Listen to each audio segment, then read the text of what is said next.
আজ আমি জলপাইয়ের টক ঝাল মিষ্টি আচারের রেসিপি নিয়ে এসেছি। সামান্য কয়েকটি ইনগ্রেডিয়েন্টস দিয়েই আচারটি তৈরি হয়ে যায়। তাহলে আসুন দেখে নিই ঝটপট কিভাবে রেসিপিটি তৈরি করছি। এখানে আমি 500 গ্রাম পরিমাণে জলপাই নিয়ে ভালো করে ধুয়ে পরিষ্কার করে রেখেছি।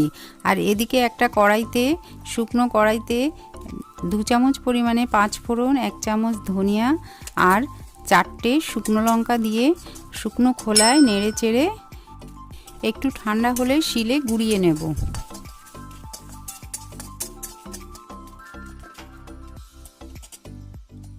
এবার ধুয়ে রাখা জলপাইগুলো বাড়িতে বাজার থেকে আনার পর 2 দিন রেখে দিলে একটু নরম হয়ে যায়। সেক্ষেত্রে হাত দিয়ে চটকেই নেওয়া যায়। যদি একটু শক্ত থেকেও থাকে তাহলে কাঁচি বা ছুরির সাহায্যে একটু কেটে কেটে নিতে হবে। এভাবে শক্তগুলো একটু কাঁচির সাহায্যে ছোট ছোট টুকরো করে নেব। তাহলে খুব সহজেই তাড়াতাড়ি মশলাটা জলপাইয়ের ভেতরে যাবে।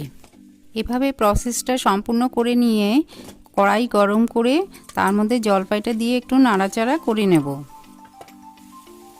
দিয়ে দেব খুব অল্প পরিমাণে লবণ আর হলুদ গুঁড়ো, দিয়ে আরও একটু নাড়াচাড়া করে ভালো করে নুন হলুদের সঙ্গে জলপাইটাকে ভালো করে মিশিয়ে নেব।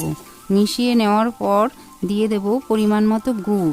এখানে আমি 500 গ্রাম জলপাইয়ের জন্যে প্রায় 400 গ্রাম পরিমাণে আখের গুড় ব্যবহার করেছি।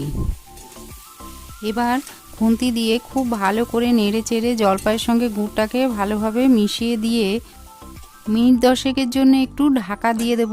তার ফলে গুড় থেকে জল বেরোবে। এই যে বন্ধুরা দেখতেই পাচ্ছেন গুড় থেকে কতটা জল বেরিয়েছে। এই জলেই জলপাইটা নরম হয়ে যাবে। আর যতক্ষণ না পর্যন্ত জলটা টানবে এভাবে নাড়াচাড়া করে জলটাকে পুরো টানিয়ে নিতে হবে, তবেই দীর্ঘদিন আচারটা ভালো থাকবে। এবার জলটা পুরো শুকিয়ে গেলে ভেজে বেটে রাখা মশলাটা ছড়িয়ে দেব। দিয়ে আরও কিছুক্ষণ নাড়াচাড়া করে ঢাকা দিয়ে রেখে দেব। তৈরি হয়ে গেল আজকের এই আচারের রেসিপি। তাহলে কেমন লাগলো বন্ধুরা অবশ্যই কিন্তু কমেন্ট করে জানাতে ভুলবেন না। লাইক শেয়ার কিন্তু চাই, আর অতি অবশ্যই সাবস্ক্রাইব করে আমার চ্যানেলের সঙ্গে জুড়ে থাকবেন। সবাই ভালো থাকবেন, সুস্থ থাকবেন। সম্পূর্ণ ভিডিওটি দেখার জন্য অনেক অনেক ধন্যবাদ।